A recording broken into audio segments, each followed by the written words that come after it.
সম্মানিত ভিউয়ার্স, আসসালামু আলাইকুম।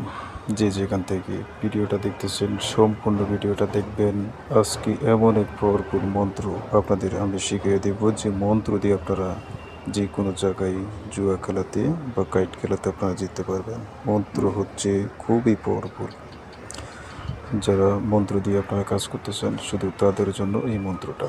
শুধু শুক্রবারে আপনারা জুম্মার নামাজের পরে এই মন্ত্রটা সাদা কাপড়ের উপরে অঙ্কন করবেন। সাদা কাগজ হোক বা কাপড় হোক, যে কোনো একটির উপরে অঙ্কন করলে হবে মন্ত্রটা। তো মন্ত্রটা আমি বলতেছি, তারপর নিয়মকানুনটা আমি সংক্ষেপে বলব।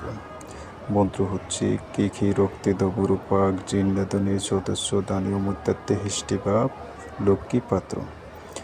মন্ত্রটি আবারও বলি, কে রক্তে দবুরু পাক জিন্নাদনি সদস্য দানীয় মুত্তাতে হিষ্টিবা লক্ষ্মী পাত্র।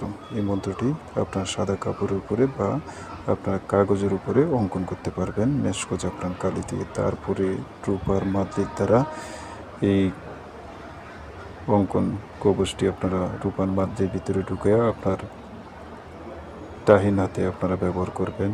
তাতে দেখা যাবে জুয়া খেলাতে আপনারা জিততে পারবেন। এটি গুরুবিদ্যা মন্ত্র, খুবই পাওয়ারফুল। এটা দিয়ে কাজ করে দেখেন, কাজ মিস হবে না।